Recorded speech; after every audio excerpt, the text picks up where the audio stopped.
Falamos direto da Casa de Leitura do Legislativo Caxiense para mais uma edição do Café com Letras. Nosso entrevistado de hoje, Pedro Guerra, escritor, que nos traz aqui essa excelente edição pela Belas Letras, Precisava de Você. Pedro, prazer tê-lo conosco. Prazer é meu, Fábio. Obrigado pelo convite. Essa ideia Precisava de Você já remete pura e simplesmente, quem leu o título num primeiro momento, é um romance de uma pessoa que precisava da outra e por aí afora. Mas não é bem assim. Propositadamente, na capa, o teu nome já vem com um risco em cima e em destaque o nome de Lola Tavares, que é uma protagonista, uma das protagonistas da história. Pressupõe-se, então, o diário dessa personagem, Lola Tavares, comentando suas desilusões amorosas, se podemos dizer assim. Tu mesmo já classifica o livro como um desromance. Então, antes que eu me empolgue aqui contando o livro, eu gostaria que tu começasse a trabalhar já com essa ideia de editar em livro um suposto diário de uma personagem. Exato. Quando eu tive a ideia para construir o livro, construir a história em si, eu quis que desde o começo fosse a história da Lola e não a do Pedro, que eu não fosse o protagonista, o autor, o escritor da obra, que ela fosse a escritora.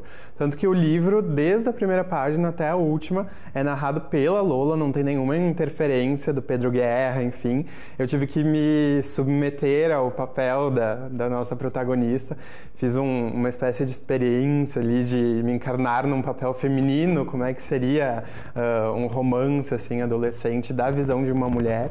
Foi uma experiência bem interessante e quis desde o começo trabalhar desde ali na capa, que eu acabei riscando o meu nome e colocando o nome da Lola Tavares, passar para o leitor essa ideia de que é o caderno que a Lola pegou para escrever tudo que ela viveu com Gabriel Vegas, do começo, do meio e do fim.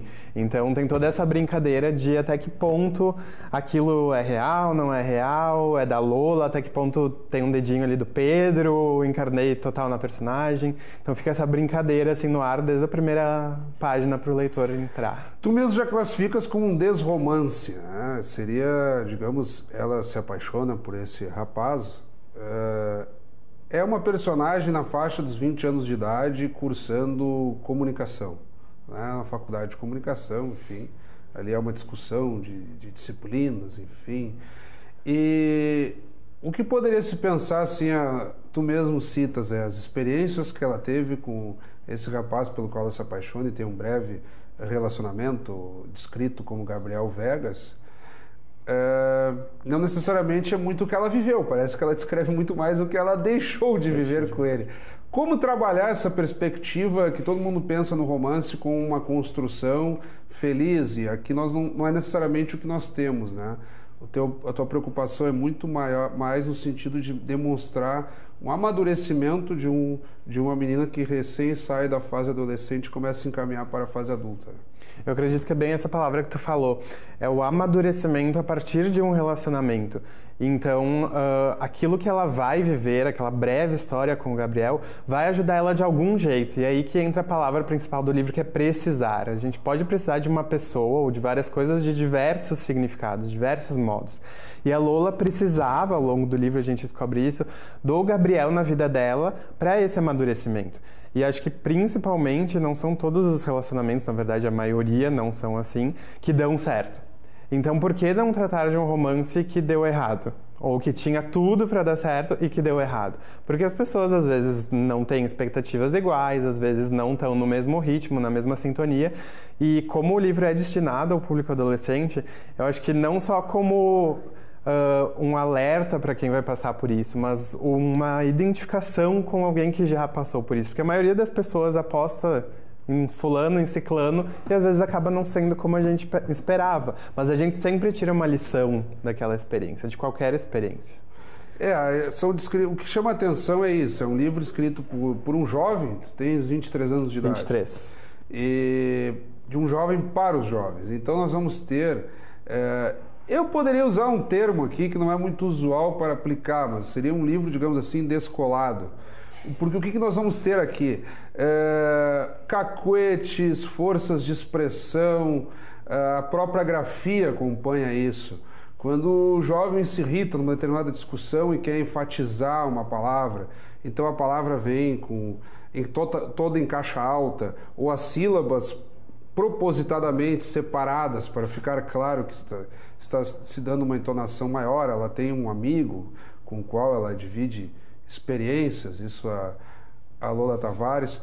Então, como mergulhar nesse universo? Tu recorreste a amigas tuas, colegas? Como pensar assim à luz de uma mente de uma estudante universitária, numa idade ainda pelos 20 anos ali, tendo essas primeiras experiências? Tu te baseaste em quem para compor essa personagem? Olha, eu vivo muito nessa experiência porque o meu último livro, A Rainha Está Morta, trabalhei em cerca de 25, 30 colégios e eu vivo muito com o adolescente, faz parte já do meu trabalho. Então eu tenho muito esse contato próximo com eles, direto, assim, eu gosto muito disso.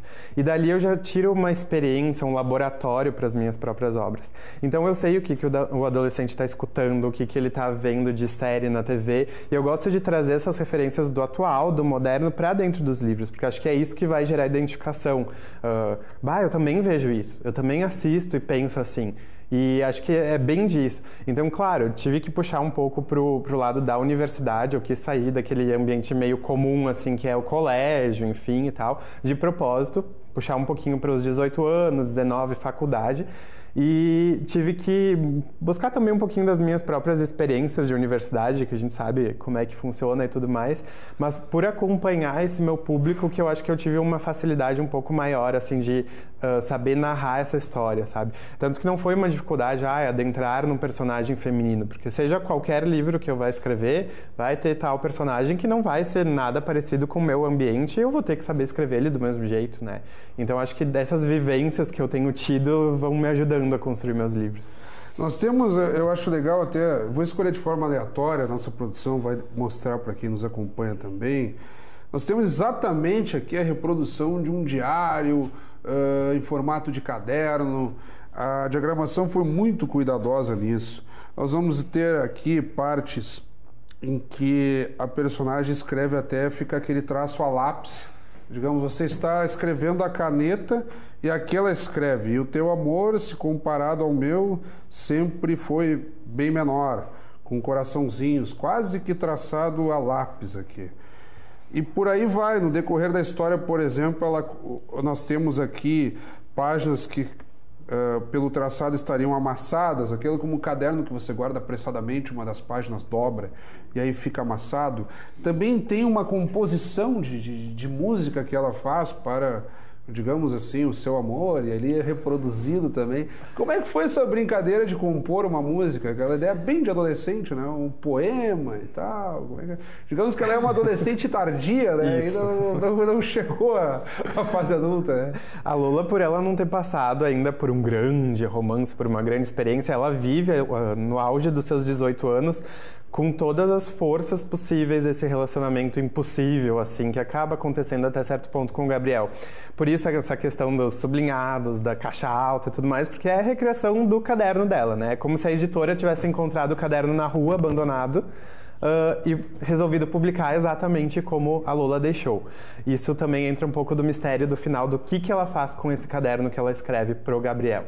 E no meio dessa história, enquanto eu estava escrevendo o livro, eu compus uma música, porque na verdade eu comecei a escrever quando eu tinha 12 anos, e foi a partir de composições, eu gostava de compor. Mas escrever de modo geral, não esse livro em si. Não esse livro, escrever como escritora, claro, assim, digamos. Claro. E escrevia músicas e agora eu estava escrevendo a obra, quis escrever uma música e achei que tinha a ver, assim, achei que casava com a história. E nada mais justo do que puxá-la para dentro da história, puxá-la como se fosse uma música da Lola. Então ela acaba, a certo ponto, escrevendo uma música para o Gabriel, porque ele tem uma banda e tudo mais, para ele tocar. Ele acaba não tocando num festival de talentos essa música e ela se decepciona mais uma vez, enfim. A gente coloca ali, como parte do caderno dela, essa música toda escrita e a gente entrou num estúdio posteriormente. Eu convidei a Raíza Santos, que é uma cantora aqui de Caxias, ela é minha amiga. Ela emprestou a voz para a Lola e gravamos a música tanto em português quanto em inglês. Foi uma experiência bem diferente, assim, por lançar um livro com trilha sonora, sabe? Que a pessoa possa ler o livro e ouvir a música e ter aquela sinestesia de entrar realmente no clima, no ambiente, né? Levar o pessoal para Porto Tempestade, que é onde se passa a história. Foi uma experiência bem desafiadora e inovadora, eu acho, porque... Eu já tinha visto, por exemplo, as pessoas se preocuparem com uma trilha sonora, mas aí escolher músicas e compositores, prontas, né? Cantores específicos para traçar o perfil do personagem também a partir dos seus gostos. Isso eu já vi trazer aqui. Mas digamos que tu tentas praticamente como o sujeito lê aquela letra ali e já escutar a música por conseguir uma experiência à parte, né? Como é que as pessoas fazem para escutar a música do livro? Na verdade, essa música já tá rolando no YouTube, na minha fanpage, lá no facebook.com/escritor Pedro Guerra. A gente fez um videoclipe, tanto da versão em inglês quanto da versão em português. Então o pessoal pode acessar, pode ter acesso tanto à letra. Tem o hot site do livro também, que dá para ter todas as informações. Lá dentro dá para escutar a música. E na noite de lançamento, no dia 11, todo mundo que comprar o seu livro vai ganhar um CD promocional que a gente fez, que tem as duas faixas, em português e em inglês. Que esse CD também faz parte da história, porque no final, quando a Lola abandona esse caderno, ela abandona junto com esse CD de uma música só. Então tudo que está dentro do livro acaba pulando para a realidade, é uma brincadeira. Nós temos, de novo voltando ao título, Precisava de Você, também há essa conexão da ideia de um diário que possivelmente estaria perdido, como tantos outros diários aí que milhares, milhões de meninas escreveram em determinada fase da sua vida. E ele precisava vir a público, digamos Exato. assim, se tornar uma voz ativa, daí um porquê de ser editado e virar livro. Temos aqui, então, o diário editado em livro, mas uma ansiedade dessa personagem de se comunicar, de fazer ouvir para aquele que a rejeitou, em última análise, né? É o primeiro amor da vida dela e ele acaba a rejeitando. Por que essa necessidade que muitas pessoas têm aí, vale tanto para o homem quanto para a mulher, de ostentar que agora não precisa mais e por aí afora? Eu acho que esse aprendizado que a Lola conquista durante o livro, a gente sempre tira no final de um relacionamento que não acaba dando certo. De que a gente precisava da pessoa até certo ponto, que a gente aprendeu uma nova lição e que, mais do que isso, a gente não vai repetir os mesmos erros que a gente cometeu, porque pode ter dado certo ou errado, mas a gente também teve certa culpa naquele relacionamento que acabou naufragando. E eu acho que essa questão de vir a público, de vir à tona, que tem essa brincadeira, né, do diário ser publicado, a Lola encara como um alerta para as meninas, no sentido de que todo mundo um dia vai ter um Gabriel Vegas na sua vida.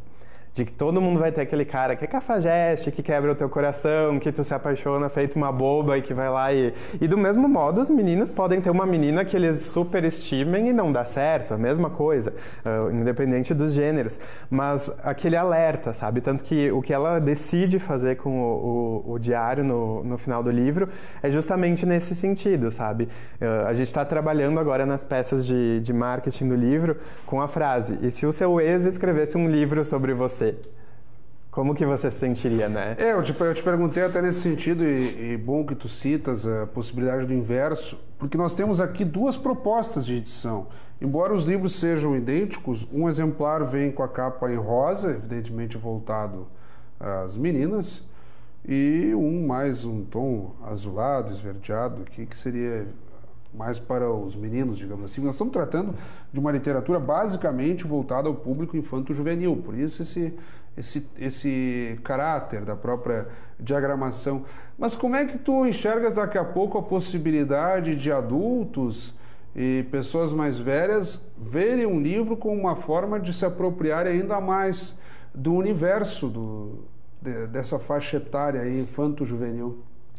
É interessante porque em certo ponto do livro, a Lola tem um diálogo com a mãe dela e o trecho se chama Conversa de Garotas. E tem toda aquela discussão antiga de mãe, não vou falar sobre relacionamento contigo, sobre meninos, eu não tenho por que te falar quem eu tô amando, o que eu tô sentindo, sabe? E quando a minha própria mãe leu esse livro, ela ficou, mas por que as mães não merecem ser as primeiras a saber? E até a mãe dela fala... Lola, quando você se apaixonar por alguém, eu não vou ser a primeira a saber. Daí ela fala, sim, mãe, você vai. Daí a mãe diz, não, vai ser o seu melhor amigo. Daí ela dá o braço a torcer e fala, é verdade, tá, tu vai ser a segunda. Então tem essa inversão também muito bem apontada, de o adulto ler um livro mais voltado para o público adolescente, mas tentando entender. E acho que quem faz um bom papel nisso são os próprios professores, por eu trabalhar tanto nas escolas, que já estão se adequando, se apropriando do Precisava, para eles também saberem como funciona esse universo adolescente, sabe? Ter os dois lados, tá? Chega ensino médio, a gente tem que ler aqueles livros, né? Os clássicos, mais adultos, mas de repente tem uma leitura mais de entretenimento, que seria Eu Precisava de Você, que é de identificação, que é o que o jovem tá passando, sabe? Uma leitura um pouco mais descontraída, que ajude não só o adolescente a se entender, mas aquele mais velho também venha entender esse mundo. Nesse diálogo que tu referes, tem uma parte interessante que daí a própria personagem reflete, no caso a Lola Tavares, e diz, no final das contas, não sei se eu estou reproduzindo literalmente como está escrito, Sim. Mas ela fala assim, no final das contas os pais sempre têm razão, né? Aquela história, e aí nós vamos lembrar do tempo de adolescência que o cara acha que sabe tudo e quer fazer tudo diferente, aí lá no final das contas o cara, mas como é que ele estava certo? Né? O cara admite para si mesmo, mas não diz para os pais que eles tinham razão, né? Embora, é claro, o sujeito ali com 15, 17, 18 anos de idade, os pais já beirando os 40, 50, alguma coisa eles viram, né? Quando a gente é jovem, a gente pensa que a gente sabe de tudo, né? E tem ali esse contraponto que a mãe da Lola, ela é separada, né? O pai abandonou ela, tá vivendo também um namorico, que não fica muito claro, mas a mãe dela também, de uns 40 e poucos anos, vive um namorico e ela também, a certo ponto, se mescla com essa coisa de ser meio alto astral, meio adolescente, aquela mãe moderna, assim, mas ao mesmo tempo tem esse paralelo. A minha mãe ainda é a detentora da verdade, aquela que sabe das coisas, que eu vou deitar no colo dela se eu tiver mal e vai me passar a mão na cabeça, porque é minha mãe, é o papel da mãe, sabe? Quebrei o coração, mas a mãe vai estar ali, sabe? Então... É um perfil, é uma sensação que psicologicamente deve ser muito forte, né? Porque nós vemos aí adultos, muitas vezes, que, claro, o sujeito aí na faixa de mais de 50 anos é comum começar a perder os pais, né? Mesmo sujeito a um momento de dificuldade, entra em desespero, né? A gente ouve aqueles relatos, eu queria ter meu pai aqui, nem que fosse só para contar para ele o que aconteceu. E por aí fora, pai, a mãe, enfim, né? Sempre há aquele vínculo, não adianta, né? Não termina, né? Com certeza. Não é fácil. Não é fácil. Tchê, nós estamos chegando um pouco além do nosso tempo, conseguimos aqui traçar um perfil razoável da história, que eu acho interessante. Semana passada nós abordávamos aqui uma coletânea de livros de histórias infantis, muito mais para o público infantil. Aqui já avançamos um pouco, né? Viemos aí de outras 2, 3 edições abordando romances um pouco mais complexos, tratando de crimes, de dramas. Então, acho que a diversidade do programa é interessante. Espero que o público, ou até aqueles adultos que estão nos acompanhando, consigam se apropriar um pouco mais do universo pós-adolescência, acho que poderíamos dizer aqui, está tratando de um período de transição da fase adolescente para adulta. As pessoas se apropriem e consigam lidar melhor com isso. Acho que o teu livro se presta bastante nesse sentido, né? Isso aí. Eu acredito que a gente não tenha que ter esse preconceito na literatura, né? Eu sempre falo, enquanto escritor, se eu quero ser lido, eu tenho que ler de tudo. Então eu procuro ler desde os meus colegas que escrevem para o juvenil mesmo, que é o que eu estou entrando agora, quanto aqueles para o infantil, uma literatura mais, às vezes, um clássico que a gente busca lá de trás, que deveria ter lido, não leu ainda. Então acho que a gente tem que acabar com esse preconceito, tem que ler de tudo, tem que estar fazendo essa rodagem, né, enfim, de gêneros e tal, e espero que atinja o seu propósito, assim, quanto ao público adolescente e esse público adulto que tem curiosidade de saber como funcionam os adolescentes. Sim, é interessante, sempre que eu entrevisto, não é o caso aqui, mas quando nós entrevistamos autores de literatura infanto-juvenil, com foco mais infantil, é aquela velha história, os pais adquirem ali, é pro meu filho e tal, mas no final das contas eles acabam aproveitando muito mais do que os filhos. A minha mãe é assim, ela pega todos os livros meus e lê. Eu acho que tu vais te defrontar, digamos assim, vais deparar com muitas situações assim a partir desse primeiro, que são muitos lançamentos que tu terás pela frente aí até a Feira do Livro, né? Lá em outubro, né? Com certeza, já estamos com o lançamento programado para São Paulo também, dia 17 de julho vamos lançar o Precisava em São Paulo. Depois teremos na Feira do Livro também um lançamento. E eu estou sempre fazendo e criando algum evento diferente para atingir meu público, então vamos ter vários... Bom, quem quiser mais detalhes acerca dos lançamentos, eu peço que tu divulgues de novo a tua página, que tu citaste no decorrer do programa. É o facebook.com/escritor Pedro Guerra ou também o hot site que é www.precisavadevocê.vai.lá. Então, vai lá. Então, demos o recado aí, até porque é complicado nós anteciparmos aqui alguma data, até porque no decorrer da transmissão do programa, eu acredito que já terá passado esse teu primeiro lançamento. Então, acredito que pela página o pessoal consegue acompanhar melhor. Daqui a pouco, se não for nos primeiros lançamentos, terão outros, por aí afora. Te agradeço mais uma vez. Tem algum ponto ainda que tu acha que ficou para trás? Acredito que é isso. Acredito que é isso. Deixa o público agora dar uma lida, ver o que eles entendem. Depois lá na página, na rua, em qualquer lugar, a gente troca uma ideia sobre o que foi a recepção do livro. Então, Pedro Guerra, mais uma vez, muito obrigado. Muito obrigado, gente, pelo convite.